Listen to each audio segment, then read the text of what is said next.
Bem, boa tarde a todos. Boa tarde a todos. Muito obrigado, primeiro, António Murta, por ter aceito aqui este nosso convite para hoje, logo assim, início de trabalho, partilhar aqui connosco alguns minutos sobre a sua experiência enquanto empreendedor e sobretudo aqui a sua ligação a esta área de apoio às empresas, nomeadamente através da captação de recursos financeiros e depois aqui esta visão do que é ser pequeno, o que é ser grande em termos de startups. Ao Girão que aceitou também este desafio de incentivar o Murta a vir partilhar este conhecimento connosco e para dar por último a indicação de que eu tenho a oportunidade de vos distribuir as próximas edições do Sharing. Como sabem, esta é uma iniciativa organizada todos os meses, na primeira segunda-feira de cada mês, sempre nos moldes, sempre aqui na incubadora. E de vos dar também já a informação de que estas 25 edições do IELA Sharing vão terminar no próximo ano, com a vinda do Souto Moura, no dia 5 de maio. Por isso, reitero este convite mensal para virem aqui à incubadora partilhar estes métodos. Professor, não sei se... Bom, muito brevemente eu gostaria de agradecer ao António. É um prazer tê-lo aqui na nossa incubadora. O António Murta, certamente, já conhece as notas biográficas essenciais dele, é um dos empreendedores deste país e com quem se pode aprender muito, e é um homem que acredita muito na investigação e no conhecimento que é gerado nas universidades portuguesas, e ele tem dado provas disso. É uma honra tê-lo aqui a partilhar a sua experiência e certamente irá falar dela. Duas ou três notas biográficas que eu me recordo. Portanto, o António é engenheiro de sistemas da Universidade do Minho, e trabalhou na Sonai, depois constituiu a sua primeira empresa, a Enabler, que vendeu depois já o Wipro e depois posteriormente fundou o Mobicom, que depois foi comprada pela Microsoft. Neste momento tem a Patena, que se dedica, que é uma capital de risco essencial, a investir em projetos inovadores e baseados no conhecimento, e também essa é uma das razões pela qual tem havido uma aproximação entre a Universidade e o António, e é também uma das razões pela qual ele está aqui hoje. Mestre, muito obrigado então. Mais nada, boa tarde a todos, é um prazer estar aqui convosco. Bem, eu estou aqui para vocês, portanto, eu não vou querer falar demasiado, vou falar muito pouco, vou partilhar convosco um sonho que tenho, numérico, e depois vamos dar o tempo a vocês próprios, e vocês vão colocar as questões que quiserem, porque eu estou aqui por causa de vocês, portanto, o espaço é antes, mas é um espaço que vocês podem interpelar-me com questões, as dúvidas que tiverem. Já passei por umas quantas coisas com empresas do vosso tamanho, tenho 9 participadas nesta altura. Uma parte delas são empresas do mesmo tamanho que as vossas, um pouco maiores. As empresas começam todas por ser pequenas antes de serem grandes e, portanto, sei o que é estar desse lado. Passei muitos anos a fazer isso, sei as dores que dá, também sei o prazer que dá, e, portanto, quero estar aqui à vossa disposição. Não estou aqui a fazer outra coisa senão estar à vossa disposição. Deixem-me então partilhar convosco um sonho numérico e eu vou pedir que me deixem usar isto, está bem? Vocês conhecem a Zara? Todos nós conhecemos a Zara. Algum de vocês já foi a Arteixo La Corunha? Arteixo é na Corunha, é 250 km daqui. Arteixo é sede mundial da moda. O maior grupo de moda do mundo está sediado na Corunha, em Arteixo, que é uma vila, pequena vila. O meu empresário favorito é o Sr. Ortega. É o homem mais rico da Europa, é neste momento o 4º homem mais rico do mundo. Foi o homem que criou a Inditex. Eu já digo isto há muitos anos, portanto não sou um admirador do Ortega recente, sou um admirador antigo, ok? Há muitos anos. Passei muitos anos no retalho e na prática, para todos os efeitos, achava absolutamente inacreditável o que a Zara fazia muito antes de ser cotada e de ser compreendida como a escola de moda industrial do mundo. O que eu acho giro nesta cena é que Arteixo La Coruña é o sítio mais improvável do mundo para criar a maior empresa de moda do mundo. Se a gente perguntasse onde é que naturalmente a maior empresa de moda no mundo nascia, ela provavelmente vocês diziam em Paris, em Milão, talvez na Califórnia, talvez em Nova Iorque, mas não respondiam Arteixo La Coruña com certeza. Já agora, a segunda maior empresa do mundo de moda, okay, está em Estocolmo e a terceira está em Columbus, Ohio. O que quer dizer que na prática não há o sítio certo do mundo. O sítio certo do mundo já era. Ok? Eu não quero deixar de usar ali uma revista. Esta revista, o último número da Wired. Vocês não sei se leem isto. A Wired é uma revista que eu normalmente digo que é 95% rubbish and 5% outstanding stuff. Este número tem aqui um artigo sobre o futuro da banca. São 7 páginas de puro ouro. Começam aqui. Ok? E nestas páginas está aqui um senhor que vocês podem fixar o nome. Vocês todos conhecem o Mark Zuckerberg. Mas não ouviram falar do John Collison, para não? O John Collison é o próximo Mark Zuckerberg. Profecia do António Murta. Vai ser bilionário, este senhor. Ok? E porquê é que vai ser bilionário? Porque fez uma Cibes na cloud espetacular. É uma empresa que tem um ano, já vale 500 milhões. É um puto miúdo. Ok? Está na Califórnia, obviamente. Neste caso, o sítio certo do mundo funciona. Porquê é que eu vos estou a contar isto? Porque eu gosto do meu país, gosto do sítio onde vivo, vocês gostam de Aveiro. Estava a acabar de dizer que é absolutamente impossível estar aqui e não deixar de verificar quão aprazível é a Universidade estar literalmente à beira da ria, num dia como este, bonito, lindo. Eu também gosto muito da minha cidade, sou de Braga, ok? E vivo literalmente no sopé de Bom Jesus, ok? Tenho a sorte de viver à frente de Bom Jesus, ok? E gosto muito do sítio onde vivo. Não faço tensões de mudar, gosto do sítio. E gostava de não ficar limitado no trabalho pelo sítio onde vivo. Há uns anos esta parte, quando eu comecei a minha carreira, não havia internet. Quem trabalhasse em informática no país, eu fui dos primeiros licenciados em informática do país. Antes da minha geração, digamos que os informáticos ou engenheiros de sistema formavam-se na IBM ou na Unisys. Não se formavam nas universidades, porque não havia licenciados nas universidades. A Universidade de Minho, a Universidade de Aveiro, formaram os primeiros profissionais de eletrónica e de engenharia de sistemas do país. Ok? Há muitos anos já qualquer coisa como próximo de 30 anos, quase. Mas nessa altura, um tipo que se formasse em sistemas, se quisesse trabalhar em Portugal, estava condenado a ir trabalhar para Lisboa. Porque 95% da informática do país estava em Lisboa. Era lá que estavam a sede das empresas, eram as grandes empresas que usavam informática, as pequenas ainda não tinham, ok?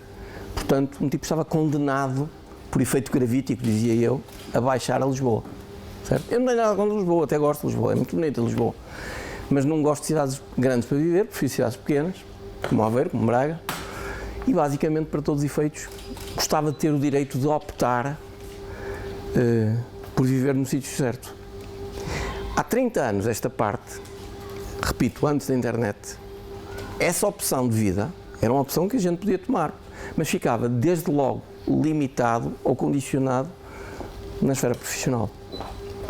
Porque quem decidisse trabalhar em Braga, provavelmente tinha 2 sítios para trabalhar. Não tinha 20, tinha 2,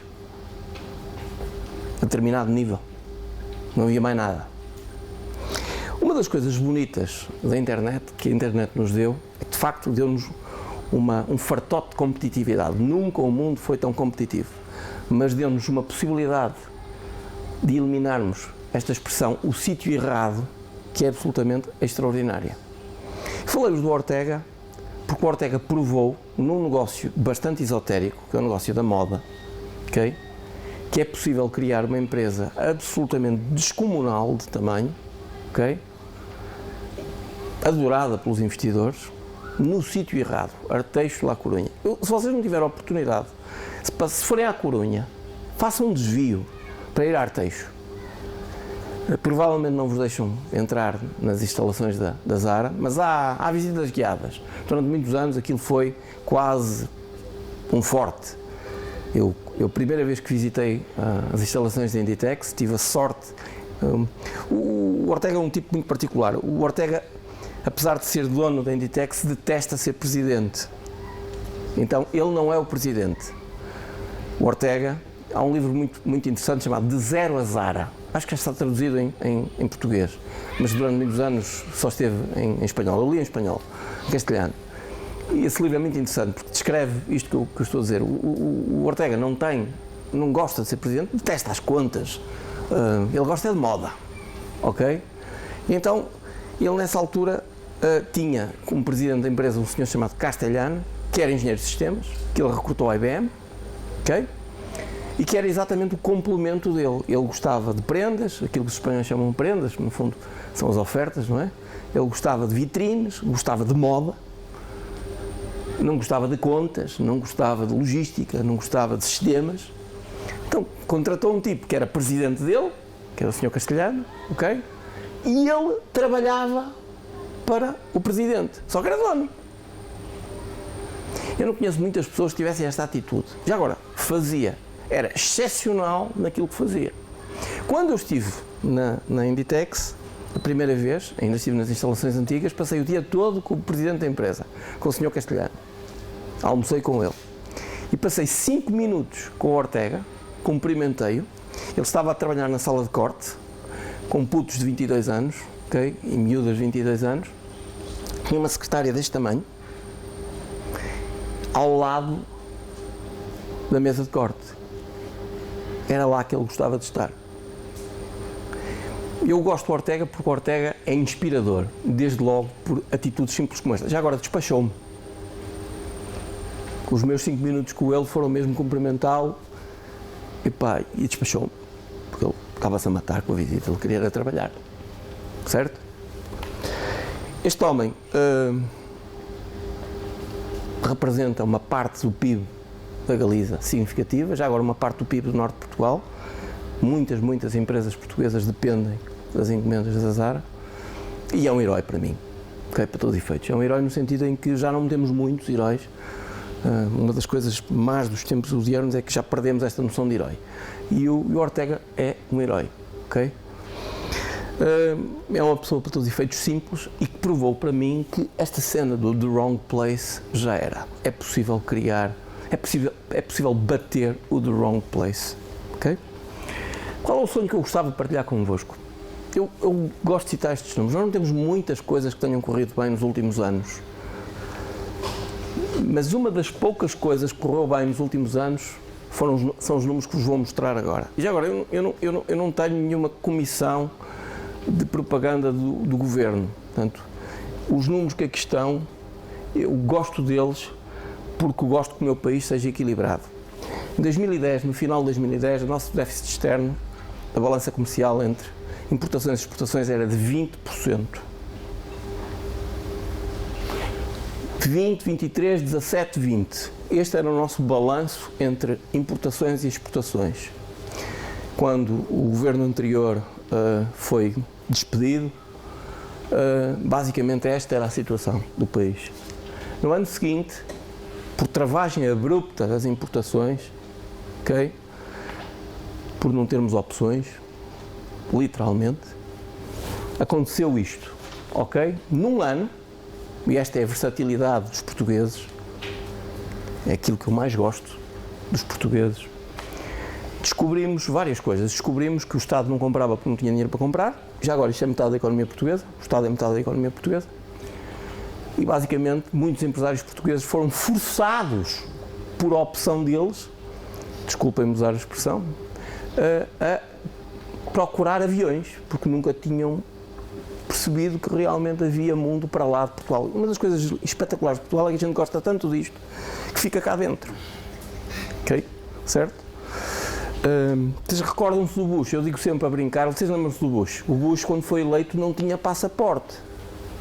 O que é absolutamente compreensível. Os Estados Unidos é uma coisa grande, certo?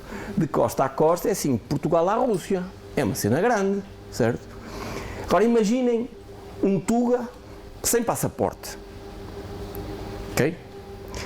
Com as estradas que nós temos ontem, que estava em Braga, fui a Mirandela a almoçar. Ok? Fui lá almoçar e voltei. Demorei 1h30, 1h15 minutos para lá, sem stress, a andar, a cumprir os limites de velocidade, ok? E voltei para baixo. É uma das virtudes das autoestradas. Coisa que não nos acontecia há uns anos, ok? Mas tive de ter cuidado, porque se não tivesse cuidado estava em Espanha. Porque já não ficava muito longe, ok? O que eu quero dizer com isto? Eu quero dizer com isto, para todos os efeitos, que a noção de Tuga sem passaporte não funciona. Para mim, antes de nos entregarem bilhete de identidade, deviam entregar passaporte. Porque isto é pequeno. Exatamente o contrário do exemplo do Bush. É tão pequeno, que a gente devia perceber que realmente esta noção de mercado interno é uma noção quase esotérica. O que é interessante é que em 2012, no ano passado, estes números continuaram a convergir e no segundo trimestre, pela primeira vez, tivemos um superávit. Já não tínhamos superávit desde 1947. Repito, não tínhamos um superávit na relação entre importações e exportações desde 1947. Já agora, isto não se deve ao Governo. Há uma parte disto que é a travagem das importações que se deve ao Governo. A parte da escalada das exportações deve-se aos empresários portugueses que deram à sola e foram vender por esse mundo fora. Eu diria graças a Deus, até que enfim que descobriram que havia mundo para lá na fronteira. Ok? Esperemos que não percam a lição. Esperemos que a gente não desaprenda isto. Que nos próximos anos continue a aprender isto. Sem que o Governo, seja ele qual for, se meta no meio desse caminho. Eu não tenho números do segundo trimestre. No primeiro trimestre deste ano tivemos um superávit expressivo de 3,7%. Eu não tenho números do segundo trimestre, mas estimo que os números ainda sejam mais positivos, sejam da ordem dos mais 6%. Estamos a caminho de uma situação sustentadamente positiva de exportações acima das importações. Parte disto tem que ver com as importações estarem refriadas. Mas eu diria ainda bem que elas devem estar refriadas, porque nos últimos N anos a gente consumiu acima do que podia pagar. E não foram só os particulares, foram todos. Foi Estado, foram as empresas, foram os particulares, foi tudo. Ok? Portanto, um bocadinho de cura de emagrecimento, penosa, por penosa que seja, era necessário. Não havia possibilidade de escapar a isso. Independentemente das ideias, não havia nenhuma possibilidade de continuar o processo de endividamento. Porquê é que vos estou a dizer isto? As exportações portuguesas de tecnologia já não andam nos 700, já são da ordem dos 800 milhões de euros, mais ou menos. Eu gostava de partilhar convosco um sonho. Gostava que este número em 10 anos passasse a 4.000. Gostava de passar de 800 a 4.000 em 10 anos. Se fizerem as contas, usem lá em casa uma progressão geométrica e vão ver que isto dá uma CAGR, uma Compound Growth Rate de 20% ao ano. Se crescermos 20% ao ano, passamos de 800 para 4.000. A série tem de ser geométrica. Não é aritmética, é geométrica. Quando eu estava na Wipro, quando o Wipro me comprou, eu estava habituado a crescer na Europa 10-20%, o que era bom. 10-20% na Europa é fixe. Fui comprado pelos indianos e os indianos disseram que 36% era o meu target de crescimento. Por ano. Já agora, dizia-lhes, vocês fumaram qualquer coisa. 36 é um número muito grande, todos os anos. Só que eles faziam aquele número de 36 há 10 anos consecutivos. Já agora, faziam numa empresa que vendia 4 bi. Façam lá a conta, 4 bi vezes 36%. Dá 1,3 bi de new business, para lá dos 4 bi que têm de se repetir. Ou seja, um tipo tem de passar num ano 4 para 5,3, no ano seguinte 5,3 para 6,7 ou 6,8. É muita massa. Um tipo tem de desgravatar muito para crescer 36% ao ano com esses números. Só que, para eles, isso era a performance expectável de um top manager. Já agora, se eu fizesse 36, Eu não tinha boa performance, eu só tinha normal. Se eu fizesse 50, é que era um gajo outstanding. Se eu fizesse 20, era uma tartaruga. Eu olhava para aquilo e dizia, realmente isto é outro lado. Mas depois posso-vos dizer, por todos os efeitos, que me habituei. Não gostei do princípio. O princípio foi duro, porque realmente eu estava habituado a crescer 20 e a considerar que isso era espetacular. A Enable, quando foi comprada, vendia 30 milhões. Em 4 anos passou a vender 120, a partir de Porto e de Braga. Capturou 11% de quota de mercado mundial de um nicho de 1 bi, a partir do sítio errado, Porto e Braga. Já não era minha. Quando eu a vendi, vendia por 50 milhões. Quando saí, ela valia 250, o que é um quarto do BPI. Se vocês me perguntarem se eu algum dia passava pela cabeça criar uma coisa que valia um quarto do BPI, a resposta é não. Nunca me passou pela cabeça. Nem no dia mais feliz, no dia mais, digamos, inspirado, me passou pela cabeça isso. Okay? Eu agora já acredito naquilo. Se não tivesse passado pela experiência da Wipro, eu não acreditava. Agora acredito que é possível fazer 20% de crescimento ao ano na indústria tecnológica portuguesa. E porquê é que eu acredito nisso? Por 2 razões. Primeiro, porque no mundo digital crescer 20% não é igual a crescer 20% no mundo físico. O mundo digital é um mundo todo acelerado pela positiva e pela negativa. Crescimentos translocados não são impossíveis, são completa e totalmente possíveis. Eu tenho uma Play que é pequenina, vende 3 milhões. Uma empresa pequenina. Não interessa o que faz. Na qual sou investidor minoritário, portanto não tenho controle da empresa. Ao segundo cliente, esta empresa passa de 3 para 10. 2 clientes. Mas estamos a falar de uma relação, estamos a procurar fechar uma relação com um dos maiores fornecedores mundiais de jogos. Vocês, eu não vou referir a empresa, mas eles usam a empresa todos os dias. Ok? Tem 1,5 bilhões de utilizadores no mundo.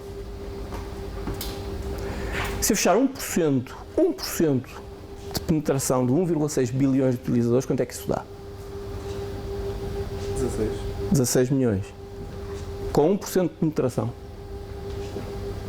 Ok? 2% dá 32 milhões, certo? O simpático disto é que eles têm o que eu não tenho e eu tenho o que eles não têm. O que significa que há complementaridade. Se eu fechar este negócio, a empresa multiplica o valor por 10. Seguramente. Vocês dizem-me assim, isso é possível? Se eu não achasse que era possível, não partilhava. É possível. O dono da empresa quer-nos comprar. Ok? Nós não queremos vender. Estamos a fazer tudo para não vender. Estamos a tentar não vender. Mas, se tiver de ser, lá terá de ser. Se isto acontecer, garanto-vos que isto é visível no planeta. Todo. Dizem-me assim, mas isto há uns anos era assim no mundo. Não, não era. Antes da internet o mundo não era assim. O bonito disto é que isto é um resultado da internet. As ideias certas, pelo tempo certo, apenas pelo tempo certo, porque a competição pelas ideias é louca, o valor do tempo é muito crítico, de facto determinam que se possa fazer acelerações destas. Atenção que as acelerações têm como contraponto as travagens. Vocês já não andam de moto. Eu não gosto, houve tempos em que gostava de carros rápidos, agora já não gosto, agora já sou um pastelão, já não tenho coração para isso. Mas um dia andei de moto com um amigo, que tinha uma moto rápida, e devo dizer, para todos os efeitos, foi a única vez que andei de moto, não se repetiu, porque o que me impressionava mais não eram as acelerações até eram previsíveis. As travagens eram assustadoras. Travar numa moto de 200 para 60 ou 70 em metros, o que é possível, os sistemas estão lá para permitir aquilo, para quem sabe, não é? Para quem não é maluco. Basicamente, mesmo atrás, era uma coisa que não era para mim. Eu não tinha coração para aquilo. Este mundo é assim, é acelerado, tanto pela positiva como pela negativa, portanto é perigoso. Ok?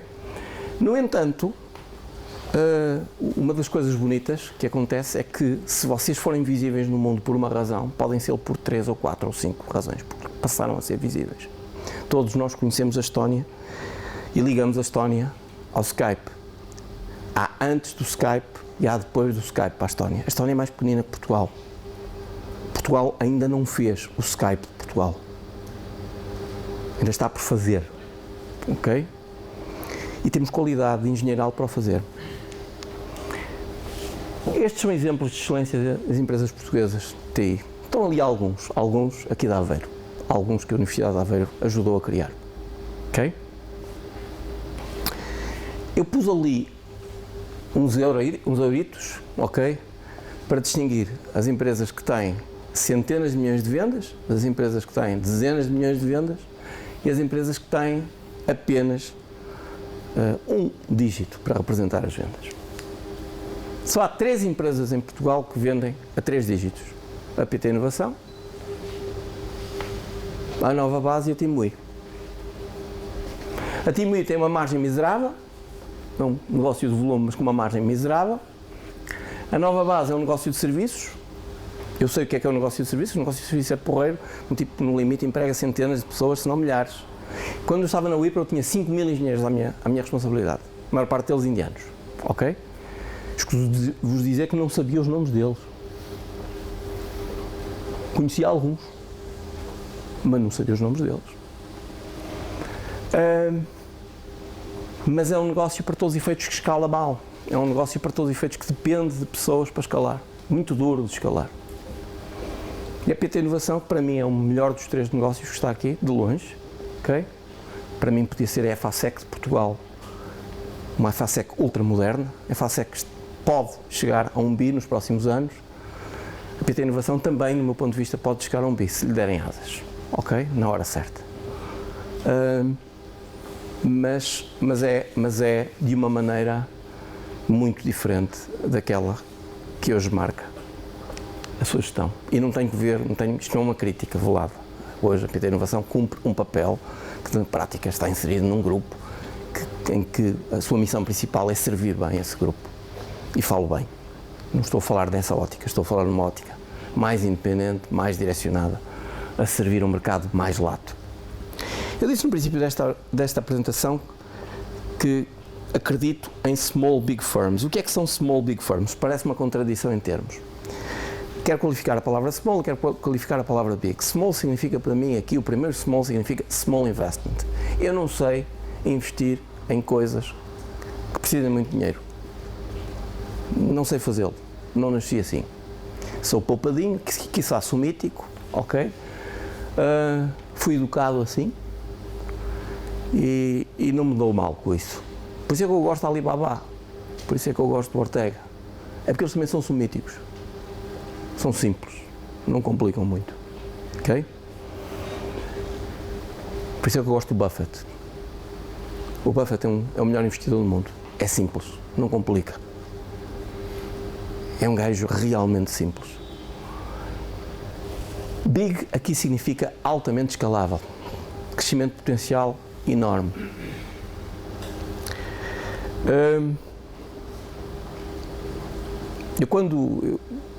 O negócio da Mobicomp foi praticamente vendido ao mesmo tempo da Enabler. Nós não queríamos vender a Mobicomp. Eu conto sempre esta história, de facto, por todos os efeitos, a gente gostava muito da Mobicomp, porque era muito pequenina, era realmente uma espetacular small firm. Investimento inicial, 25k. Ok? 5k vezes 5. Eu nunca trabalhei na empresa. Eu ia às reuniões de board e de vez em quando recebia uns telefonemas do Carlos a dizer: Murta, como é que se fez isto? Como é que se faz isto? Eu nunca fiz. Como é que se faz? Como o Carlos aprendia muito rápido, um gajo dizia pelo telefone e ele aprendia. Ok? O Carlos tem idade para ser meu filho, certo? Eu não sabia o que o Carlos sabe com a idade que tem. Sabia muito menos. Demorei muito mais tempo a chegar onde ele chegou, ele é precoce, ok? A gente fez uma coisa que se chama Portal Móvel da TMN, que durante muitos tempos funcionou em Braga, ok? Aquilo tinha de ser altamente escalável, porque no princípio da web, quando o Benfica marcava um golo e o Porto marcava um golo, saíam centenas de milhares de SMS, tudo o que vocês podem imaginar. Hoje isso é normal, na altura não era. A gente na altura ainda não estava habituada à escalabilidade que hoje tem e considera normal. Quando a gente desenhou tudo para escalar, desenhou mesmo para escalar e as coisas aconteceram-nos em meses. Tudo foi rápido. As coisas correram bem, a gente vendeu serviços, tínhamos um grande cliente que se chama PT, tratávamos o cliente bem. Eles tinham assim meio dúvidas, porque dependiam dos 10 gatos pingados em Braga, ok? E a gente ganhou algum dinheiro, reinvestia o dinheiro todo, nunca demos resultados, e começamos a produtizar a nossa oferta, ok? E fizemos um dos primeiros safe backups over the air. Hoje os vossos telefones, a maior parte dos vossos telefones tem a possibilidade de fazer backup para a rede de todos os vossos contactos, de todas as vossas fotografias, de tudo que vocês têm no telefone. O que significa que se perderem o telefone, compram o telefone e em minutos recompõem o telefone original, certo? Como todos estamos habituados hoje com o iTunes, a cloud fez com que todos ficássemos habituados a isto. Na altura que a gente fez isto não era normal, ok? Até porque as redes ainda tinham dificuldades para compaginar com a velocidade das redes, não permitia isto facilmente. Digamos, nós tínhamos de fazer isto diferencialmente, só as diferenças, de uma maneira muito produtiva, para garantir que conseguíamos fazer isso. Vendemos a primeira vez isto à TMN, depois começamos a vender a outros operadores. A certa altura já tínhamos 7 operadores no mundo e um deles era a Etisalat. A Etisalat hoje é o 6º maior operador do mundo, tem 300 milhões de consumidores. Era meu cliente. Era cliente do Carlos. Nós, no Médio Oriente, tínhamos milhares de pessoas a utilizar aquilo todos os dias. Aquilo escalava, funcionava, ok? Quando a Microsoft se aproximou de nós, eles não queriam saber nada disto. Estavam-se a matar nos clientes, estavam-se a matar para os clientes. E escusados de vos dizer que isso nos deixava assim meio perturbados. Porque tínhamos dado muito trabalho a angariar aqueles clientes todos, então tínhamos respeito por eles. Já agora, um dos clientes foi na Síria, ok? E ninguém queria ir à Síria, não sei porquê, ok? Pá, e então a gente fazia tudo por telefone, e fazia por Skype, certo? Pá, e como a gente só falava com eles por telefone, por Skype, nunca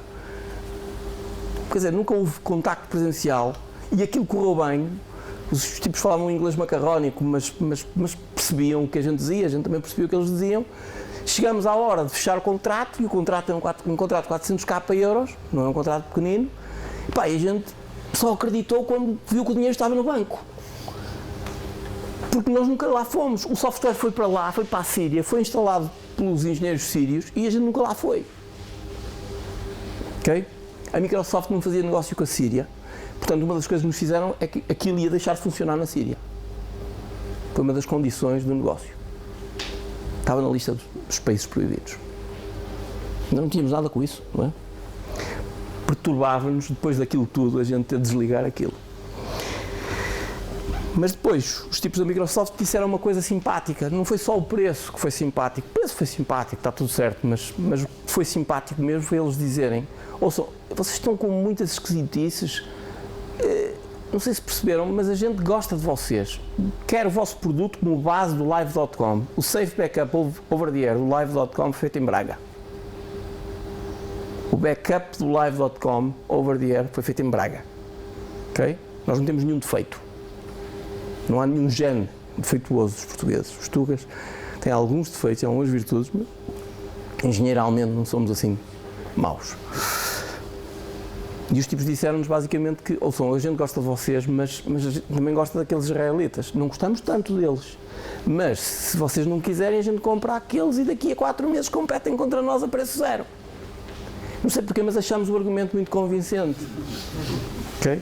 Isto para dizer que, às vezes, para todos os efeitos, vender... Já agora, os gajos foram impecáveis, não temos nada a dizer. Isto foi dito, isto não é rábula nenhuma, é verdade. ajudou-nos muito. Tomamos a decisão em pouco tempo, depois disto, depois deste statement. Mas devo dizer que às vezes, para todos os efeitos, ter a coragem de vender é uma coisa que é razoável, é perfeitamente razoável, é racional, por muito que nos custe, é perfeitamente racional. Não vender não é inteligente. Num mundo ultra competitivo, eu costumo dizer que ganham os que consolidam e os que são consolidados. Não ganham os que ficam pelo caminho. Portanto, ter a honestidade intelectual de dizer que faz parte da equação comprar e vender. Não é por acaso que isto acontece em Silicon Valley sistematicamente. É a maneira de justamente compaginar a volatilidade do mundo com o que acontece. Portanto, o que eu quero dizer-vos é que é possível... já agora, o interessante disto é que este investimento inicial foi multiplicado por 800. Portanto, retornamos 20 milhões aos acionistas com o investimento de 25K. Não estava nas nossas previsões fazer isto, hein? Isto aconteceu-nos. Se nos perguntassem se a gente tinha intenções de fazer isto, mais uma vez, a gente diz com honestidade que não tínhamos planos, queríamos que a empresa crescesse, que servisse bem os clientes, e se o processo não tivesse continuado, a gente tinha continuado a acumular operadores de telecomunicações e continuava a servi-los. Porque era isso que estávamos a fazer. O que eu acho é que isso é possível fazer em série. E é possível fazer isso de uma maneira muito simples. Eu vou sugerir que a gente faça aqui um exercício e depois calmo, terminei aqui a minha locução. Já estou a usar mais tempo do que queria. Como é que a gente faz 4 mil milhões de exportações em Portugal? Vamos pensar que não pensamos no mercado interno, só pensamos exportações, está bem? Para nós fazermos 4 mil milhões de exportações, temos de fazer, provavelmente temos de ter uma empresa que faça mais de 1000, temos de ter umas 10 que façam mais de 100 e temos de ter 100 que façam mais de 10. Se fizermos isto, o compósito disto só listam 3 mil. Mais uns arredondamentos, isto dá 4 mil. Assim contas de merceeiro, sem complicar muito, certo? Então o desafio é este, é fazer com que esta empresa, que é a única que eu acredito que fosse chegar a 1000, faça 1000. Fazer com que estas empresas todas cheguem a 100. Já agora, não vou pegar no slide seguinte, porque tinha de ter muitas empresas ali na lista, que chegassem pelo menos a 10, ok? Esta faz 10 hoje, basta multiplicar por 10. Esta faz 10, mas há pouco tempo infelizmente borregou um projeto com a defesa alemã. Se esse projeto tivesse sucedido, estes 10 passavam a 30 com o negócio. 10 não é um número grande. Esta empresa faz 70, chegar a 100 já não é assim tão grande. Acredito que ele faz 30, e 20, 30. O que eu estou a procurar garantir é que não é por planeamento, versão comunista ou quinquenal, que isto funciona. Isto funciona com muitas pessoas, individualmente, tomarem a decisão de se fazer auto-challenge e procurar crescer no mundo. Ok? Se quiserem, eu acredito nisso. Não é nenhuma tese liberal, não é apenas e somente porque eu acho que é a única maneira de fazermos crescer a riqueza do nosso país. Não é com o consumo interno que lá vamos. O consumo interno é estritamente limitado pelos 10 milhões de portugueses que cá estão e pela capacidade, pelo poder de compra limitado, relativamente limitado, que os portugueses têm. Se vocês analisarem o PSI 20 de Portugal, só 2 empresas, eu diria 1,5 das 20 que lá estão, não vivem de rendas de portugueses. 18,5 vivem de rendas de portugueses. Façam o mesmo exercício na Estónia, façam o mesmo exercício na Bélgica, façam o mesmo exercício na Suíça. Já agora, façam na Suíça. A Suíça é exatamente o oposto de Portugal. As 20 empresas do PSI 20 suíço são bancos, são farmacêuticas, são empresas que literalmente vivem de ativos incorpóreos, não vivem de ativos corpóreos. Isto só se pode fazer naturalmente com manobra qualificada. A razão pela qual eu acredito nas universidades portuguesas é porque, de facto, pelos efeitos, não acredito nos portugueses. Começo por acreditar nos portugueses. Não acho que a gente tenha nenhum defeito. Trabalhei com americanos, ingleses, alemães, indianos. Sinceramente, não achei nenhum defeito congénito aos tugas. Muito pelo contrário. Muito pelo contrário. Aquilo que mais gosto dos portugueses, porque o que mais detesto é a falta de ambição. Detesto a falta de ambição dos portugueses. Eu sou benfiquista. Costumo dizer que não me importa que o meu clube perca. Não me importa que o meu clube perca. Importa-me e de que maneira que não tente ganhar. Isso tira-me do sério. Uma pessoa com a camisola do Benfica não entrar em campo para ganhar é inaceitável. Podia dizer isto provavelmente outros clubes, mas diriam outros. Eu digo Benfica. Ok? A coisa que mais detesto dos portugueses. Hã? Absolutamente, absolutamente. Não me importa perder, volto-lhe a dizer. No domingo fiquei satisfeito, no sábado fiquei satisfeito com o resultado foi decente. O Sporting jogou muito bem, provavelmente até jogou melhor, que é para todos os efeitos. Mas o Benfica jogou bem, particularmente para todos os efeitos, a partir do momento que o Markovic entrou. Markovic fez a diferença, ok? Há com Markovic e há sem Markovic, ok? Duas versões, são muito diferentes, ok? Obviamente que isto é parcial e encantado, este é um assunto que é daqueles que é religioso, não é? Não é passível a gente chegar, costumo dizer, a brincar, minha mulher não gosta que eu diga isto, não é? Provavelmente é um dito Marialva, mas um tipo não muda mesmo de clube, até pode mudar de mulher, mas de clube não muda. Não é sério isso, ok? As senhoras podem dizer isto ao contrário, é perfeitamente sério dizer a mesma coisa, ok? Desculpem-me o dito Marialva, é um dito Marialva, eu reconheço que é Marialva, diz ele. O que eu quero dizer com isto é que acredito, por todos os efeitos, que se diz que o maior defeito dos portugueses era a falta de ambição, a maior virtude é a capacidade multicultural. Eu realmente acho espetacular a capacidade dos portugueses têm de trabalhar com culturas diferentes. Vi N vezes isso. Liderei alemães. Os alemães são horríveis nisto. Horríveis. Inqualificáveis. Ponham um alemão a trabalhar com um indiano. É um filme de terror. Liderar os dois, já agora, porque eles não conseguem entender-se. Os portugueses são tipos estranhos, porque conseguem trabalhar com o indiano e aturar as paranoias dos indianos e conseguem trabalhar com o alemão. Conseguem trabalhar com um e com o outro, que é uma coisa muito interessante. A capacidade multicultural dos portugueses é realmente interessante. Quiçá venha do nosso excesso de humildade. Eu acho que, por todos os efeitos, que o excesso de humildade também está aqui. É o contraponto positivo disto. Num mundo cada vez mais multicultural, num mundo cada vez mais de trabalho de equipa, esta valência é uma valência interessantíssima, excepcional, devidamente utilizada, vale ouro. Eu dei por mim a ver isso com engenheiros, engenheiro com engenheiro, lado a lado. Já agora, isto não põe minimamente em causa o conhecimento técnico. O conhecimento técnico é inquestionável. Se um tipo não sabe o que está a fazer, só tem de estar calado. Mas isso é igual para todos. Essa é a parte que não dá para diferenciar. Há uns muito especiais que são excepcionais, mas é raro. Markovic não há muitos. É raro encontrar um. E quando aparece, tratem-no bem. Hã? Está a fazer uma avaliação um bocadinho cedo. Estou, mas há coisas para todos os efeitos que a intuição ajuda.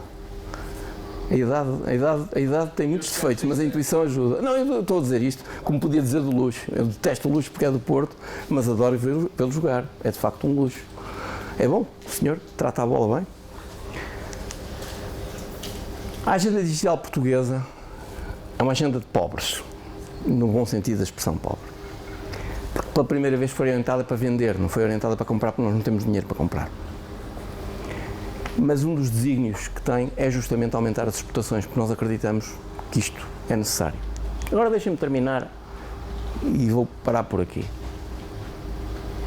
O Bessa é meu amigo, foi meu professor e é uma das duas pessoas a quem chamaria mestre. Só chamava mestre de duas pessoas.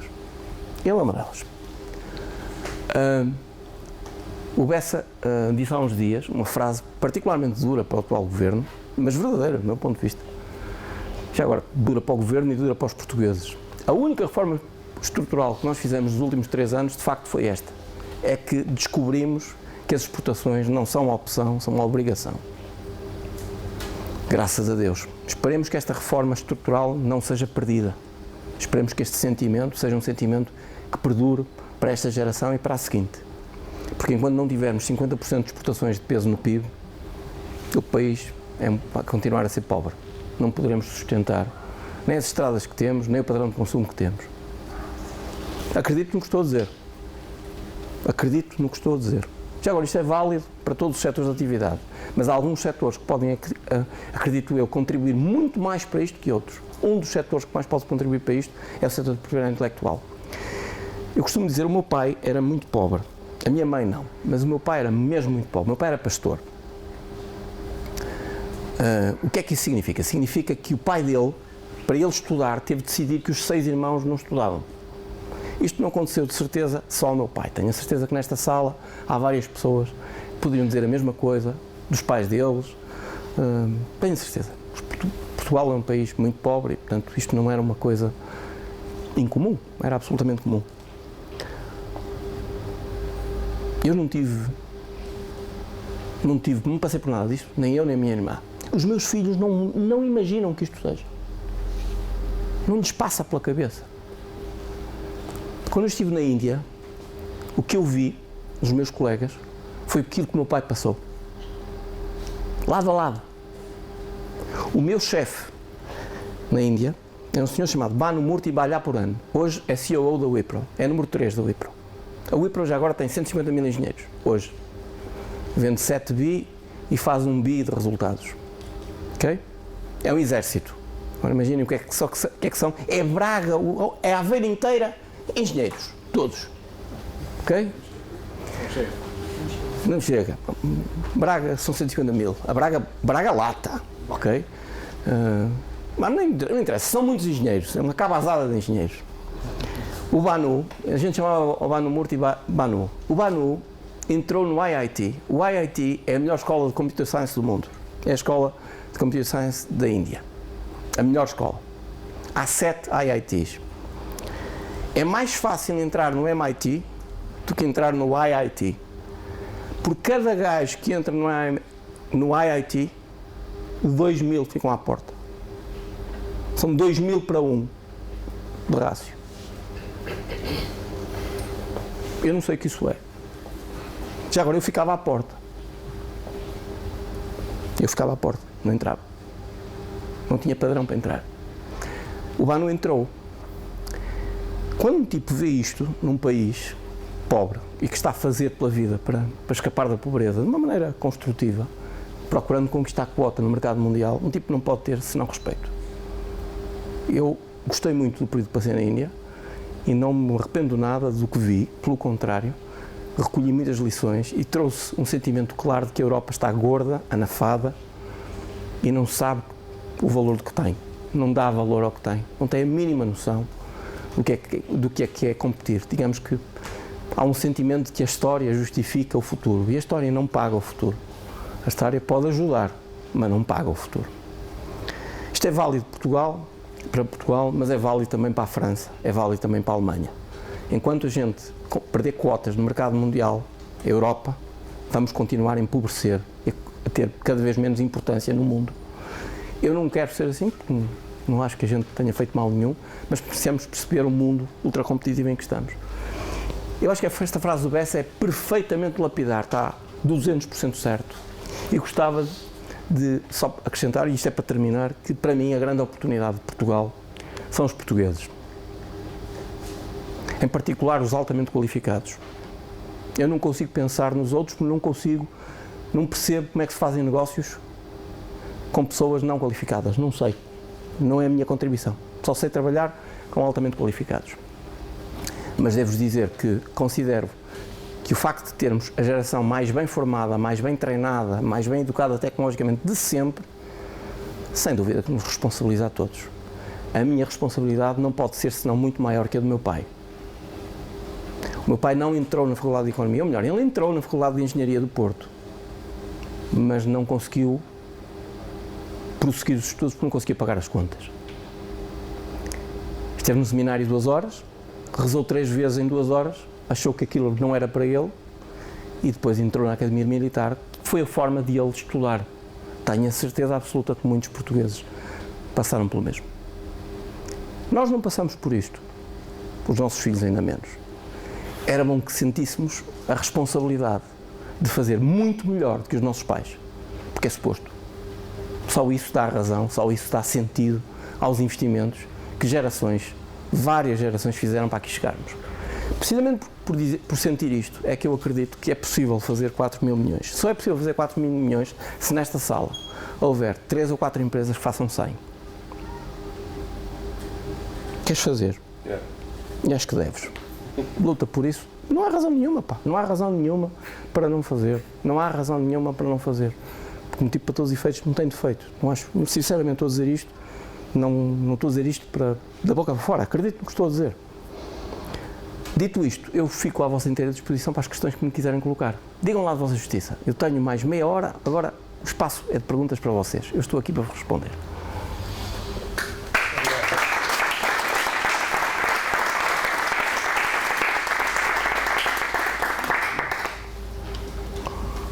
Está tudo calado? As perguntas não são sobre Benfica e o Porto, não é? Diga. Como é que se chama? Francisco Mendes. Francisco, diga. Nunca tinha previsto os crescimentos das empresas que criou e enormes que tiveram. Foi o primeiro caso ou realmente fez alguma coisa que fez diferente e melhor do que os outros parceiros que estavam na mesma liga, digamos assim? No caso da Enabler, sabia muito daquilo. No caso da Enabler, digamos que a trajetória foi planeada. Aconteceram coisas diferentes, mas não foi assim tão diferente do que nós planeamos. No caso da Enabler, o que a gente fez foi aplicar a outros retalhistas aquilo que tínhamos feito na Sonai Distribuição. A Sonai Distribuição tem um dos melhores sistemas de informação para retalho do mundo. Eu, na altura, para todos os efeitos que os fiz, com os meus colegas, intuía isso, porque eu não podia ver o outro lado da cortina. Só me comparava nas feiras, não é? Tipo, olhava para os colegas, via o que eles faziam e dizia, não me acho muito mal, certo? Mas não conseguia ver do outro lado da cortina. Intuía. Quando criei a Enabler foi por sentir que podíamos fazer aquilo para outros grandes contas. Se você for à Inglaterra, a terceira maior cadeia inglesa chama-se Morrisons. Vende 22 bi libras. Todos os sistemas foram feitos por portugueses. Já agora, esse negócio já foi feito com a Wipro. A gente tirou a IBM daquela conta. Esse negócio valeu 57 milhões de libras de trabalho. É uma ponte. É a mesma coisa que ganhar uma ponte, a construção de uma ponte, ok? E como de costume, quando um gajo faz um trabalho, bem mais, não é? Desde que começou, já são 200 milhões de libras de trabalho, grande parte feita em Portugal. Vocês apanham o voo de Stansted para o Porto, ou o voo de Londres para o Porto à sexta-feira e vêm dezenas de engenheiros portugueses a vir a casa, ao fim de semana. Já passaram 5 anos desde que o projeto começou. Mas como aquilo é muito, muito grande e o trabalho não acaba, continuam a vir engenheiros ao fim de semana, passar o fim de semana à casa. Ok? Se você me disser, eu previa fechar esse negócio, não. Mas para todos os efeitos a gente queria servir os grandes retalhistas da Europa. Acabamos por servir uma parte deles. O presidente da Tesco foi meu chefe 2 anos. O CEO da Tesco foi meu chefe 2 anos. A gente salvou a Tesco de fechar as lojas na Turquia. A Enabler, a pequenita Enabler, ganhou um Oscar da Tesco. A Tesco, uma vez por ano, dá prémios aos fornecedores, que são Oscars, os Oscars da Tesco. E houve um ano que a Enabler ganhou o Oscar do melhor fornecedor do ano para a Tesco. E porquê é que isso aconteceu? Aconteceu pela simples razão de que eles abriram as lojas na Turquia, investiram em hipermercados. Vocês veem hipermercados custam bastante dinheiro investir. E cometeram erros crassos, em particular na frente de caixa. Cometeram erros tão crassos que não conseguiam garantir que recebiam. Eram pagos, mas o dinheiro não entrava nas contas. E tinham vergonha de dizer isso em público, aquilo era uma vergonha. Quando nós fomos contratados, foram 2 tugas para lá, ao fim de uma semana eram 10, ao fim de 3 semanas eram 40, porque eram bons. E a gente salvou aquilo. E aquilo não fechou por nossa causa. Eram 10 lojas. Era um investimento grande. Reza a história que o senhor Levy, o senhor Terry Levy era o CEO da Tesco na altura, ligou ao Nuno Jordão, que era o presidente da Sonai Distribuição, em Portugal. Na prática, ouviu dizer que a gente tinha vindo da Sonai, tínhamos sido nós que tínhamos solucionado o problema, e ele ligou ao Nuno Jordão. E ligou ao Nuno Jordão porque ele conhecia os encontros internacionais. E ligou ao Nuno a dizer, Nuno, muito obrigado, vocês foram fixos nas horas, salvaram-nos aqui porreiro.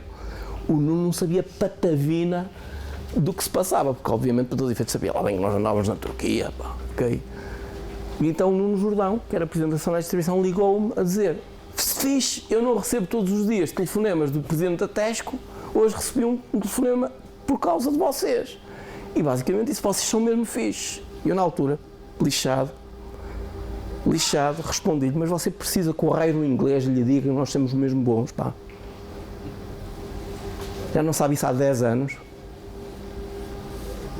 Nós temos um problema, santos da casa não fazem milagres. Isso é verdade para todos os efeitos, sempre em Portugal. Santos da casa não fazem milagres.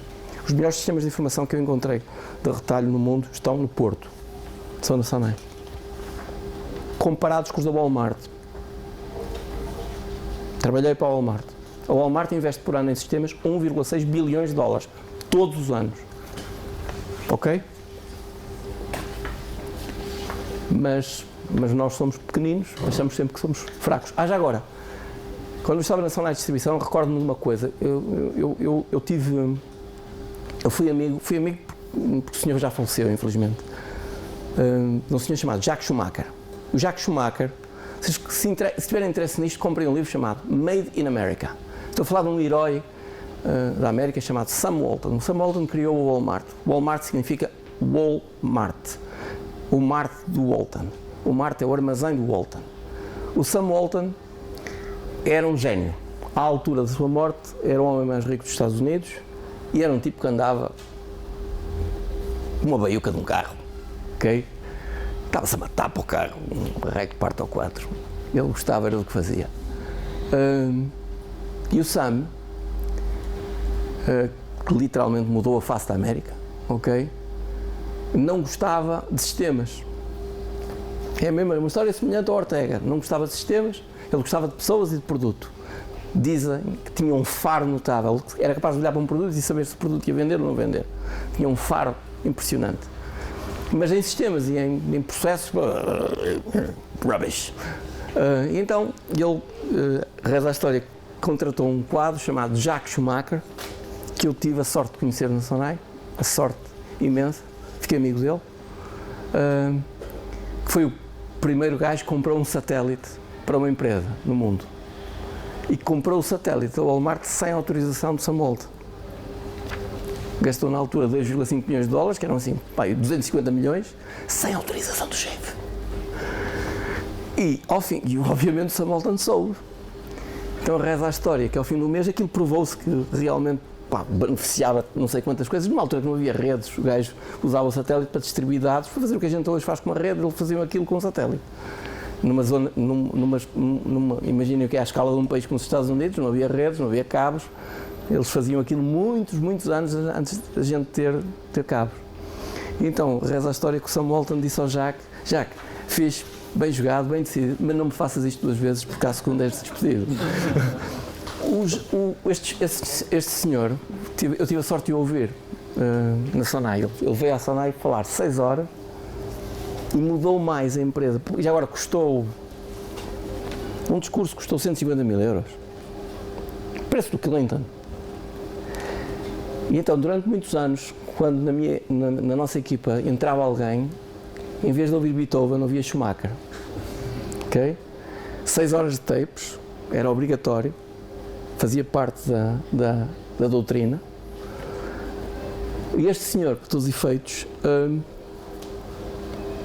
eu fiquei amigo dele porque fiz uma viagem com ele nos Estados Unidos uma semana. E andámos a ver lojas. O Nuno Jordão, que era o meu chefe, o gajo com quem eu aprendi retalho, não é? Foi ver lojas com ele e com o presidente da P&G para os Estados Unidos e eu fiz tudo, fiz o que devia e o que não devia, abusei de todas as regras para também ir. E não era por causa lá da porra dos Estados Unidos, que se lixasse os Estados Unidos. Agora, ter a oportunidade de estar ao lado de uma lenda viva, uma semana a andar de carro, e a partilhar as cervejas, é uma cena, é uma oportunidade única na vida. Então chateei tanto meio mundo que me deixaram ir. E eu passei uma semana com ele. Houve uma coisa que eu nunca mais esqueci do Jacques. O Jacques já faleceu. Já agora, eu trouxe este senhor, uns anos mais tarde, quando estava na Nebra, eu trouxe-o para ele falar aos meus clientes. E eu não tinha dinheiro para lhe pagar, ele custava 100. Ele era bilionário. E eu basicamente liguei-lhe, mandei-lhe um e-mail e depois falei com o telefone e disse: olha, Jeff, já que eu não posso pagar-te, não tenho possibilidade nenhuma, mas arranja lá uma coisa qualquer que eu possa fazer, se tu quiseres, eu faço, pá, e pronto, olha, é a minha maneira de pagar, não tenho outra forma de pagar. E ele acabou por vir ao Porto, literalmente passar um fim de semana connosco com os meus clientes, apenas com a obrigação de lhe mostrar o vinho do Porto, a mostrar a zona onde eu passei o dia, porque ele gostava muito do vinho do Porto, achava o Alto Douro vinheteiro absolutamente lindo, e não o conhecia, só conhecia das fotografias, e disse-me: olha, esta é a tua multa, é assim, tu podes fazer isso? Eu, obviamente que sim, fixe, e bebemos uns copos, além de mais, que é uma coisa porreira. Portanto, o Jacques, só vos dizer uma coisa que o Jacques me disse que eu nunca mais esqueci, e atenção que eu não consigo dizer isto, eu não consigo de maneira nenhuma representar. O Jacques era um gajo que nesta sala sugava o oxigênio toda a sala, ok? É um bicho difícil, não é? Um gajo, um gigante, um gajo para todos os efeitos. Já imaginem o que é ser presidente da Walmart. O Walmart são 1,6 milhões de pessoas. Um gajo que é CEO do Walmart não precisa chamar CEO, devia chamar general, que é um comandante do exército.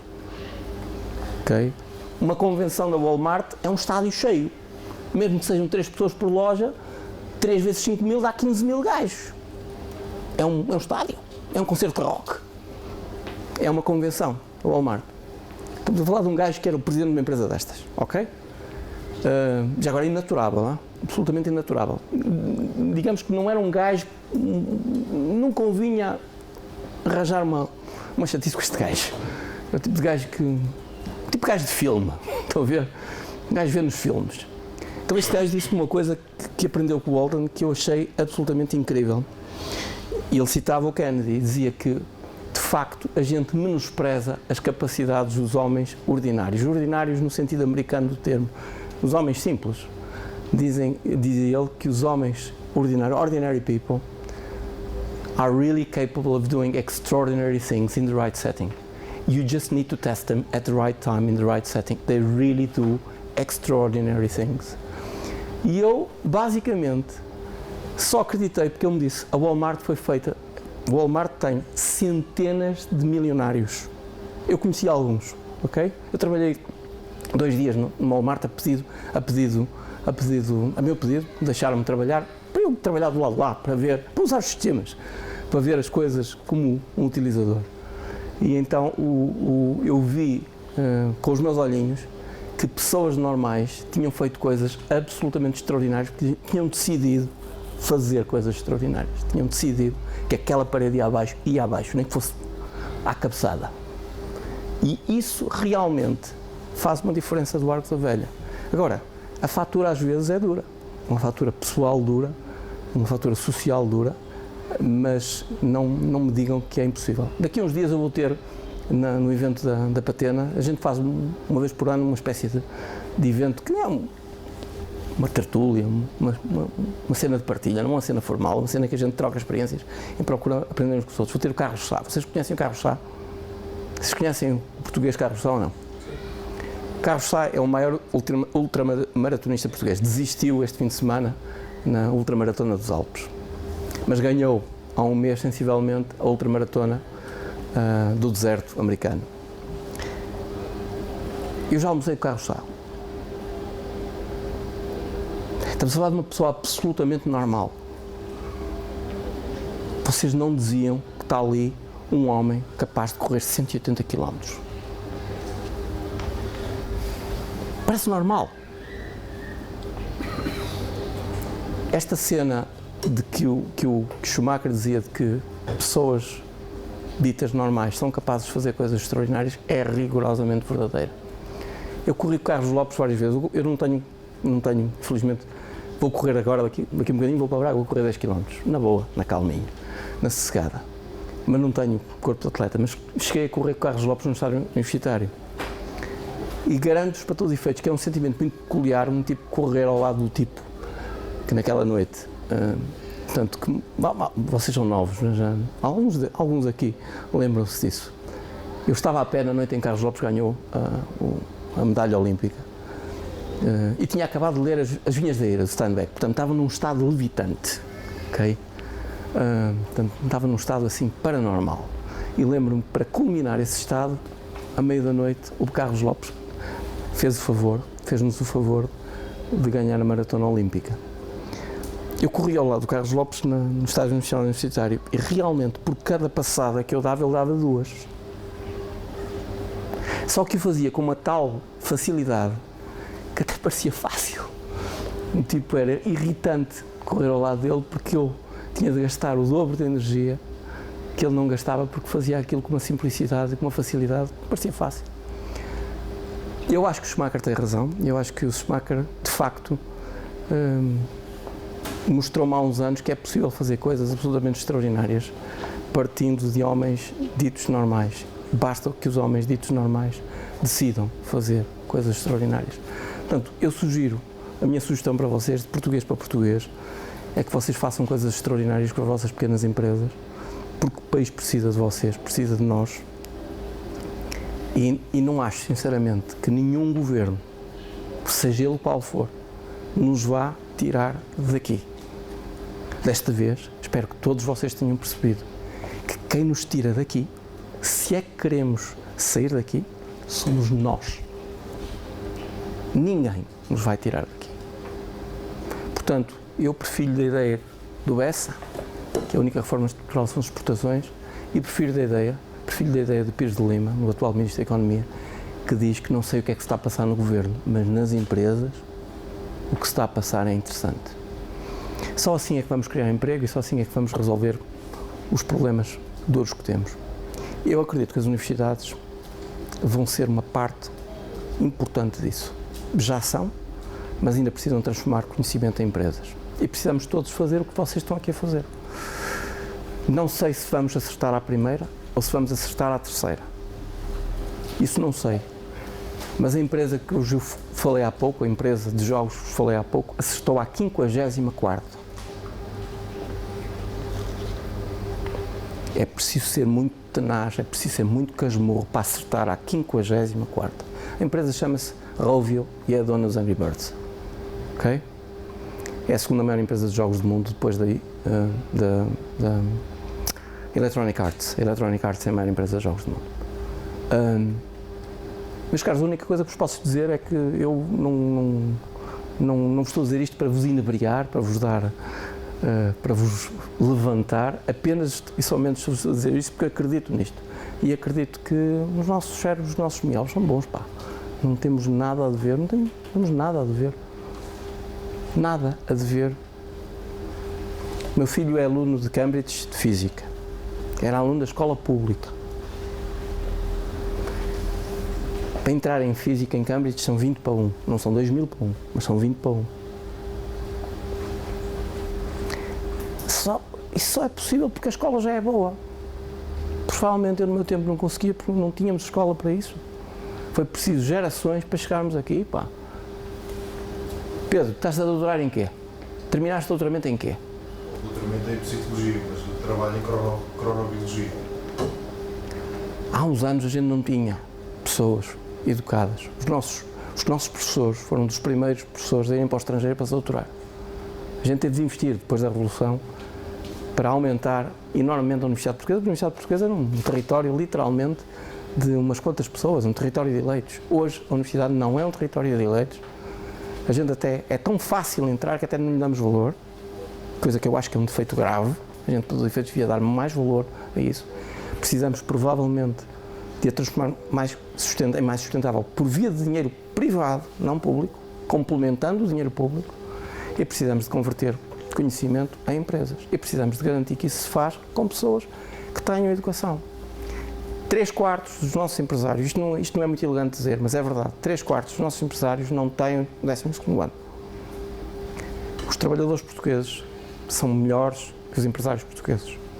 Parte porque os empresários portugueses não tiveram educação. É preciso criar outra geração, sem desconsideração nenhuma pelos empresários que temos, mas estas coisas demoram tempo. Portanto, eu acho, sinceramente, que vocês fazem parte da solução. não fazem parte do problema. As universidades têm de atravessar estas dificuldades que estão a ter, orçamentais, resistir, temperarem-se a si próprias, garantir que têm autonomia e que podem descobrir as suas próprias formas de financiamento sem que nenhum governo, seja ele qual for, a chateie. E basicamente o que temos de fazer é criar empresas e fazer com que elas cresçam, fazendo o que for preciso. É aquilo em que eu acredito. Mais alguma questão? Diga. Olá, Vitor. Tchau, prazer. Pegando no exemplo da empresa que fez o Angry Birds e também citando uma frase da pessoa na Del Bessa, que foi no México, e foi o banda larga, ainda é cash out em Portugal, ou seja, investimento, não existe rentabilização suficiente. Vou pôr um cenário e gostava de ter a opinião do engenheiro Murta para o seguinte: vamos imaginar que estamos a falar de uma empresa portuguesa tipo Rovi, que tem que esperar N tempo para atingir, por exemplo, o mercado dos Palop daqui a 5 anos para ter 100 milhões. Ok? E 54 vezes não chega lá. 54 vezes, não sei se chega lá, N vezes. A questão de fundo é, ou o Estado, através de incentivos públicos, ou investidores, ou parceiros, têm que ter essa visão e acreditar que determinada tecnologia, por exemplo, daqui a 5 anos nos Palop está a vender 100 milhões. Vamos imaginar que o requisito, um deles, não só o único, é a veladura de banco. Por exemplo, em Moçambique, em Angola, em Brasil, haver massificado. A minha questão é, embora também concordo que não devemos estar à espera do Estado, tem que haver formas de que ou investidores ou parceiros percebam que aquela tecnologia daqui a anos vai ter potencial. Passar-lhe uma sugestão que é o que uso sempre nos plays: use serviços. Viva com serviços. Eu não gosto de serviços como vocês já me ouviram. Não gosto. Mas uso os serviços como maneira de alimentar. Para ir aguentando até. Para ir aguentando. É o que eu faço. Eu não gosto de dívida. Detesto dívida. Detesto. Não durmo descansado. Aprendi no MBA que não devia ser assim. Eu devia gostar de dívida. Fiscalmente é eficaz. Mas não consigo gostar de dívida. Detesto dívida. Gosto de pagar contas e dormir descansado à noite. Fui educado assim, volto a dizer. E fui para a minha avó, não fui para a minha mãe. Foi para a minha avó que me ensinou isto. Ok? Os tempos em que um gajo dizia palavra de honra e se pusesse em questão a palavra de honra, o outro gajo levava um murro. Foi há muito tempo. Foi há mesmo muito tempo. Hoje a gente não pode dizer palavra de honra porque a expressão nem tem, o gajo do outro lado não percebe. Ok? Mas o que lhe estou a dizer é o uso de serviços. Eu uso serviços para viver, para conseguir pactuar. E às vezes faço coisas que não devo apenas para pagar as contas, para conseguir garantir que continuo a perseguir. Eu tenho uma participada que é a participada que mais gosto. É a participada em que perdi mais dinheiro. É de todas a mais gosto, de longe. É uma empresa médica, na área médica. É uma empresa na área, é uma plataforma para perseguir doentes crónicos, perseguir pela positiva. As doenças crónicas representam 3/4 do orçamento da saúde dos países desenvolvidos. Os países desenvolvidos têm um problema enorme com os orçamentos de saúde e não se vai resolver esse problema com mais hospitais. Só se vai resolver com terapia em casa, no trabalho e com autoterapia, com self-service, com as pessoas a terem mais awareness da sua própria saúde. Eu tenho razão, mas posso estar errado por 10 anos de distância. Tenho um pequeno problema de estar certo antes de tempo, que é péssimo, porque quem está certo antes de tempo perde muito dinheiro e além de se frustrar todos os dias, certo? Eu faço tudo o que me vem à cabeça, o que devo e às vezes até o que não devo, para garantir que consigo não perder a equipe, para pagar as contas, para continuar a perseguir este sonho, porque eu tenho razão. Só tenho razão antes de tempo. O país gasta em diabéticos, sabem qual é a fatura da diabetes em Portugal? 1% do PIB. 1,6 bilhões de euros. Sabiam disso? Sabem quantas pernas são cortadas, ou pés, por ano em Portugal? Um pouco mais de 1000. O meu pai morreu diabético. Morreu de complicações de diabetes. Eu próprio sou pré-diabético. Ok? O problema da diabetes... Acaba a motivação. Então, já agora, é uma motivação que é pelo dinheiro, não escondo minimamente isso, para um mercado descomunal, mas também é uma motivação social. De facto, para todos os efeitos, a diabetes é uma doença que mata silenciosamente. Nos Estados Unidos, o Estado gasta 100 mil dólares por uma pessoa que fica com um AVC de incapacidade. O orçamento da diabetes nos Estados Unidos é 3 vezes o PIB português. Eu vou repetir, o orçamento da diabetes dos Estados Unidos é 3 vezes o PIB português. Já agora, a situação dos Estados Unidos é péssima. Sabem porque é que isto me interessa? Então vamos falar de uma outra coisa que gosto do meu país. O meu país tem uma das melhores saúdes do mundo. Tem a 12ª melhor saúde do mundo. Sabem qual é a posição dos Estados Unidos? 37ª. Sabiam disso? A saúde de Portugal é boa. Em média. Estou a falar em média. Se vocês quiserem falar da saúde dos ricos, a saúde dos Estados Unidos é a melhor do mundo. Mas é dos ricos. A dos pobres é uma grandíssima merda, para falar português. Ok? Portugal tem bons números de saúde, mas em diabetes tem maus números. O problema não se pode resolver com hospitais. Só se pode resolver com terapia em casa. A minha play é uma play de serviços automáticos em casa, com um médico do outro lado da ponta. Ok? Tenho razão antes de tempo. Portanto, estou à espera. Tenho uma empresa zombie que gasta 100k por ano, arranjo maneira de pagar 100k e tenho as pessoas alocadas a não sei quantas empresas para dizer o dia em que voltem todos, vamos recomeçar. Não é bonito dizer isto. Eu preferia, para todos os efeitos, fazer as coisas de outra maneira. Mas não posso fazer de outra maneira. Agora, não tenho vergonha disto, não tenho vergonha nenhuma. Dá-me chatice isto. Garanto-me que explicar isto aos meus sócios é uma chatice do arco da velha. Porque alguns deles acham que eu sou lelé. Ok? E não sou lelé. No dia certo, lá veremos, para todos os efeitos, se tenho razão ou não tenho razão. A diabetes é uma epidemia. É uma epidemia. Já agora, sugiro vivamente que, se não sabem se são diabéticos ou não, auditem-se. Porque realmente, para todos os efeitos, enquanto não forem pré-diabéticos ou forem pré-diabéticos, não custa nada, é fácil manter-vos fora da diabetes. Depois de entrarem na zona da diabetes, é uma chatice. E é uma chatice e os problemas são gravíssimos. Vocês não querem saber, não são coisas boas, são coisas péssimas. E, portanto, se puderem pôr-se fora, ponham-se fora. E tem tudo a ver com coisas simples como comer demasiado açúcar por dia. Tornar o corpo insulino resistente. Não tem nada a ver com a IT. É uma play médica. Usa intensivamente a IT. Eu acredito que todos nós vamos ter um kit médico em casa em 10 anos. Lembram-se quando nós não tínhamos máquinas de lavar roupa e louça? Daqui a 10 anos, nenhum de nós não tem em casa um kit médico. O que é um kit médico? É um estetoscópio digital em que vocês se auto-auscultam e o médico está do outro lado da linha, no Skype, a dizer-vos para a esquerda, para a direita, e ele está com um estetoscópio igual ao vosso a ouvir-vos, a ouvir o vosso coração. Será normal isto, daqui a uns anos. E será a única possibilidade. Já agora, isto já existe hoje. Como estou a dizer, com reconhecimento automático da triagem. Nós vamos chegar ao ponto, para todos os efeitos, que vai ser normal o autoexame. Aconselho que, se interessam por isso, vão ao TED e vejam as conferências do TED sobre o futuro da medicina. Vejam 8 conferências que lá estão sobre o futuro da medicina e vão ver, por exemplo, a impressão num rim artificial à vossa frente. Impressão com uma impressora 3D a imprimir células. Ok?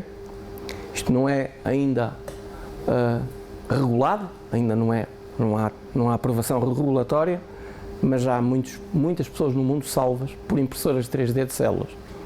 Ok? Portanto, vamos assistir a uma revolução na medicina, na prática da medicina, nos próximos 10 anos. Temos aqui o senhor que tem de ir embora. Eu falo mais. Os 3 players mundiais na área da impressora 3D. Sim, senhor, olha, não sabia. Eu gosto muito de impressão 3D aplicada à área da medicina. Já estamos a começar a imprimir corações em plástico, mas lá chega. Lê o filme de Printing a Kidney. Já agora, quem conseguir tornar isto regulado acaba com uma coisa asquerosa, absolutamente vil, que existe no mundo, que é o tráfico de órgãos. Se a gente, para todos os efeitos, conseguir resolver este problema, acaba com o tráfico de órgãos no mundo, que é uma das coisas mais para mim é mais repugnante que a pornografia. A pornografia à beira disto até é aceitável, comparada com o tráfico de órgãos. Raptar crianças para lhe roubar um rim ou para roubar um pâncreas é uma coisa para todos os efeitos que não dá-me vontade de matar alguém. Mas na prática, para todos os efeitos, é uma coisa que só é possível porque nos últimos anos as impressoras de 3D têm tido uma evolução absolutamente extraordinária. Pá, eu não quero abusar da vossa paciência. Mais alguma questão? Já viram, falo demais. Eu queria só uma deriva, se mais ninguém tem. Eu desde que te ouvi a ti e ao Rui Paio na Cotec, o ano passado, meio ano talvez, porquê é que estes tipos não vão para a política? Ou porquê é que estes tipos não ajudam? Ai pá, não, isso não quero. Marrocos não praga. Estes tipos não ajudam a endireitar o país. Quer dizer, não. O Rui Paio, inclusive, disse na altura, pá, nós oferecemos ao Estado português os sistemas e não sei o quê, quer dizer... Não, eu sou demasiado pouco jeitoso para isso, pá. Era como meteres um elefante numa loja de pratos, partia os pratos todos, pá.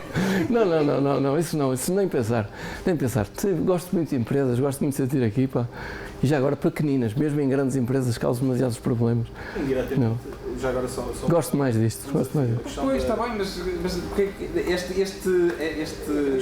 muito do vosso know-how, da vossa visão, sobretudo, era muito útil. A única coisa que é original, e já agora, no meio disto tudo, façam uma coisa que eu vos aconselho vivamente: exponham-se ao mundo. Se puderem viajar em trabalho, exponham-se ao mundo, porque aprendem largo. Também que há demasiado pessoas a exporem-se neste momento e nós somos poucos. E, aliás, isso tem a ver com a plataforma Banda Larga, que é. Isto é uma pergunta.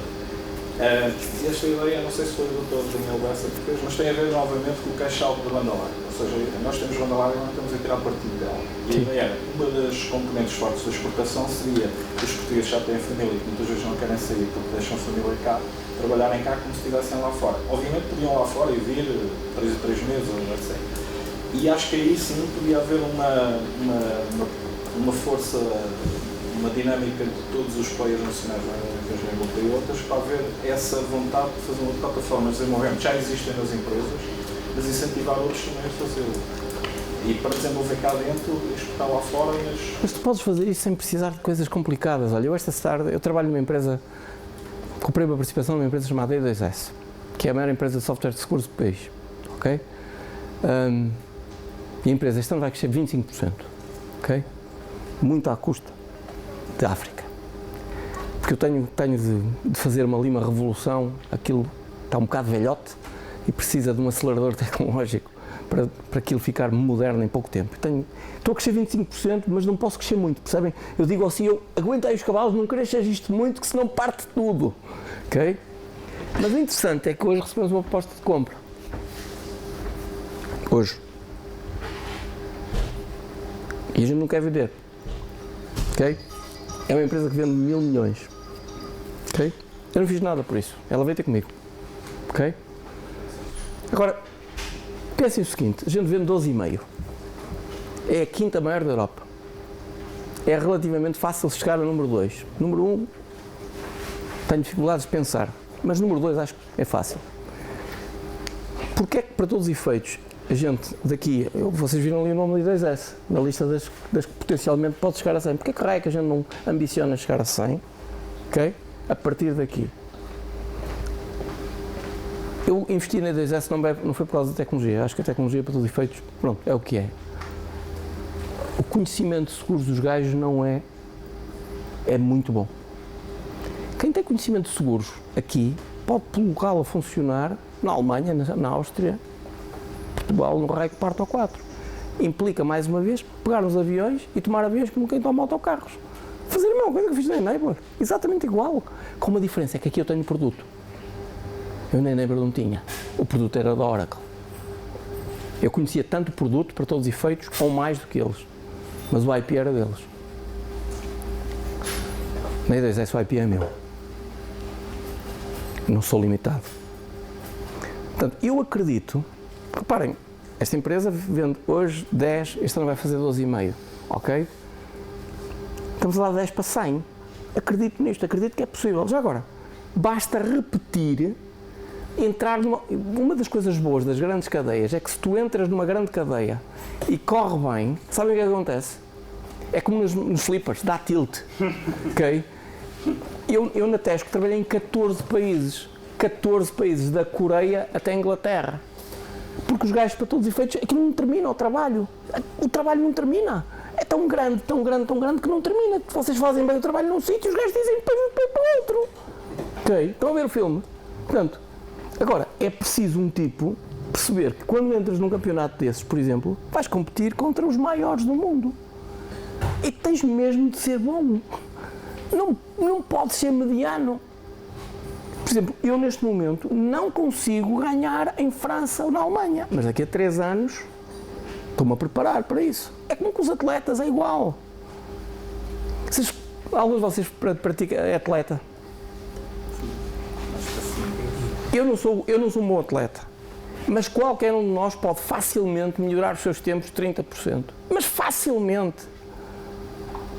Se eu disser 50%, já começa a ser difícil. Já começa a entrar na zona da performance. Mas 30% todos nós fazemos. Basta para todos os efeitos experimentar, regularmente melhorar, ver como os outros fazem, aprender, comparar. Estás a ver? Nós precisamos de fazer isso, muitas vezes. E agora, é com os jogos lá fora. Para isso temos partido cá dentro, normalmente. Por mínimo que seja, tu tens de ter um apóstolo aqui dentro. Tens de arranjar um apóstolo no país. Mas depois o que tens de meter é na cabeça, para todos os efeitos, que tens de garantir que tens 10 clientes, 20 clientes. Eu acredito nisto, volto-vos a dizer. O bom disto é que se fizerem isto, se nós fizermos isto 200 vezes, isso é muito mais resiliente do que uma grande empresa 200 vezes maior, fui-me a entender. Eu acredito mais numa revolução grassroots, portanto, que venha de baixo, em que cada um de vocês faz um pedacinho, e em que literalmente mudamos isto. Já agora, parte da mudança corresponde também a pagarmos impostos e considerarmos que isso é normal. Eu tenho vergonha que no meu país a taxa de evasão fiscal ainda seja 23%. E esta é política, esta parte é política. Não, esse é o IVA. Não, é 23% de evasão fiscal neste momento, já esteve em 26%. Já agora, uma das coisas boas que se fez este ano, toda a gente considerou negativo, é que deram uns trocos a todos para a gente pôr lá na fatura o nosso número fiscal, mas transformaram-nos a todos em fiscais. Sabem quantas empresas, desde janeiro, foram descobertas como tendo atividade que não era visível? 50 mil. 50 mil empresas incógnitas, recolhiam IVA e não entregavam. Um país que tem 50 mil empresários que recolhem IVA e não entregam não é um país de gente séria. Este é o lado negativo de Portugal. Isto é um lado que é preciso ter vergonha. Isto é falta de educação. Não tem outro nome. Isto existe em todo lado. Na Alemanha também. Só que é menos. E se calhar para eles não precisam tanto, nós precisamos de mais. Estão a entender? 23% de evasão fiscal é muito. Parte do problema do Estado podia-se resolver por simplesmente diminuindo isto para 15%. E isto, eu escrevi 2 cartas ao Secretário de Estado dos Assuntos Fiscais, e isto é político. Escrevi-lhe uma carta a dizer assim: ouça, o que você fez está muito bem, que esta cena do e-fatura é das coisas boas que Portugal fez nos últimos tempos, mas eu acrescentava mais uma coisa, mais uma coisinha. Uma fotografia dos saldos nas contas bancárias em janeiro e em janeiro do ano seguinte, que dá um delta, automático. Todos os tugas tinham isto feito automaticamente. E depois comparação disso com as declarações de impostos, também automática. Não há ninguém a trabalhar, é tudo automático. Diferenças maiores de 30%, justifica. Era uma revolução. Era uma revolução. Era uma revolução. É porque, sabem, o e-fatura funciona para os cafés e para os restaurantes, mas ninguém o pode funcionar para os médicos, nem para os advogados. Sabem qual é o salário médio declarado por um advogado no país? 475 euros. Acham que é verdade? Acham que o salário médio de todos os advogados no país é 475 euros? Enquanto a gente, para todos os efeitos, não discute. Eu não sou do Bloco de Esquerda. Faço questão que não sou lá na Drago. Ok? Mas realmente, para todos os efeitos, esta é política. E já agora, porquê é que isto não é feito? Porque é uma chatice, é a base dos votantes, estão a ver? Ninguém quer mexer nisto. Nem do PS, nem do PSD, ninguém. Quando for assim, isto não é um país sério, isto é um país para todos os efeitos que temos. Isto, parte dos nossos problemas resolvia-se só com isto. Não é mais nada, não é preciso mais nada. Bastava, para todos os efeitos, com um número. Façam umas contas comigo. Umas contas simples. Suponham que o nosso PIB é 150. Suponham que a evasão fiscal passava de 23 para 18, 5%. 5%, 10% do PIB são 1,5. Não, 10% são 15, ok? Se nós quisermos para todos os efeitos 1,5, 7,5 bi por ano. A troca ficava satisfeita. 7,5 bi que são taxados, não podemos fazer as contas assim, têm de ser taxados, são taxados a 20%. Suponhamos que são taxados a 20%. Mesmo assim, dos 7,5 temos aí 1,5 bi. 1,5 bi que era diretamente a abater ao déficit, sem fazer nada. Já agora o mundo era mais justo. Que era mais sério, porque o dinheiro está na rua. Ok? Estas são as coisas em que eu acho, para todos os efeitos, em que a gente, enquanto a gente não perceber que isto não funciona sem pagar impostos, não é? Nós não podemos usar todas as infraestruturas que temos e depois, por todos os efeitos, achar que por milagre elas funcionam porque há um gajo, há um estúpido que paga e depois há uns outros chamados espertos que não pagam. Não acredito nisso. Portanto, esta é a parte mínima em que interfiro na política. Não, eu interfiro no resto, para todos os efeitos. Só gostava justamente que não atrapalhassem muito e que deixassem as empresas mexerem. Supondo que não tem muitas mais horas para estar connosco, eu gostava de lhe perguntar como é que é um dia de levantar. É porreiro, pá, não é nada bom. Olha, começou às 6h30 da manhã, okay? Estava às 7h30 no escritório a preparar o dia, porque ontem fui para o Douro e não fiz nada. E hoje estava às 7h30 da manhã a trabalhar. Já agora estou aqui porreiro, há pouco estava a dizer-lhe que ainda não comecei com aquele frenesi de que um gajo não tem tempo para nada, que é um sentimento particular quando um gajo ainda está sereno, ainda não entrou na loucura do lufa-lufa, é um sentimento muito porreiro. Muito obrigado pela paciência e maturarem, foi um prazer.